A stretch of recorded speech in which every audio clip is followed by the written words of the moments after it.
Thank you, Mr. Chairman. Since you bring it up, why don't we just start there? Dr. Verma, I wasn't sure I understood your answer to Senator Moody a moment ago. Do you think that men can get pregnant? I hesitated there because I wasn't sure where the conversation was going or what the goal was. I mean, I do take care of patients with different identities. I take care of many women. I take care of people with different identities. And so that's where I paused. I think, yeah, I wasn't sure where you were going with that. Well, the goal is just the truth. So can men get pregnant? Again, the reason I paused there is I'm not really sure what the goal of the question is. The goal is just to establish a biological reality. You just said a moment ago that science and evidence should control, not politics. Absolutely. So let's just test that proposition. Can men get pregnant? I take care of people with many identities, but can men get pregnant? Many women that can get pregnant. I do take care of people that don't identify as women. That can men get pregnant? Again, as I'm saying, let me just remind you what you testified to a moment ago. Science and evidence should control, not politics. Absolutely. So can men get pregnant? You're a doctor, I think. Science and evidence should guide medicine. Do science and evidence tell us that men can get pregnant? Biological men, can they get pregnant? I also think yes/no questions like this are a political tool. And no, yes/no questions are about the truth, doctor. Let's not make a mockery of this proceeding. This is about science and evidence, and I'm asking you.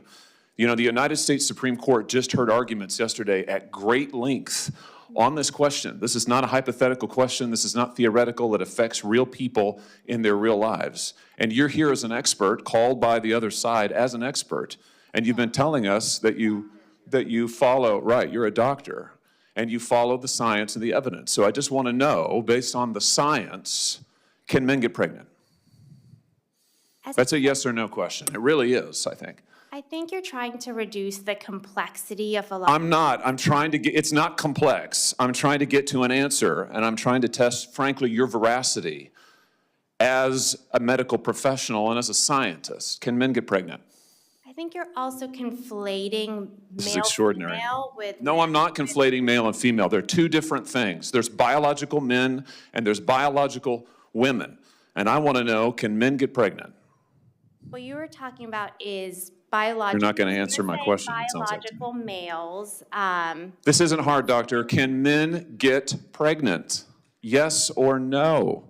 Again, I would be more than happy to have a conversation with you that is not coming from a place of trying to be polarized and push. I'm not trying to be polarizing. I'm trying to ask, I think it is extraordinary that we are here in a hearing about science and about women. And for the record, it's women who get pregnant, not men.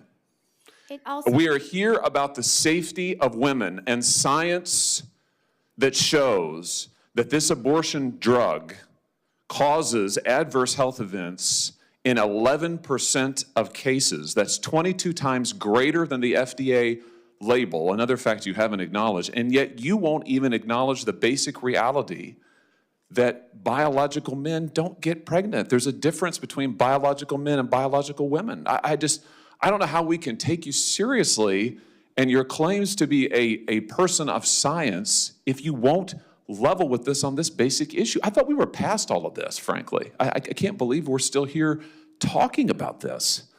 I am a person of science, and I'm also someone here who's here to represent the complex experiences of my patients, and I don't think polarized language or questions serve that goal. I don't think they serve the American people. It is not polarizing to say that there is a scientific difference between men and women, and I want this to be clear and for the record. It is not polarizing to say that women are a biological reality and should be treated and protected as such.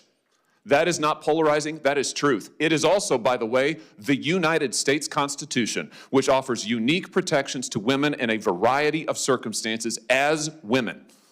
And your refusal to recognize women as women and men as men is deeply corrosive to science, to public trust, and yes, to constitutional protections for women as women.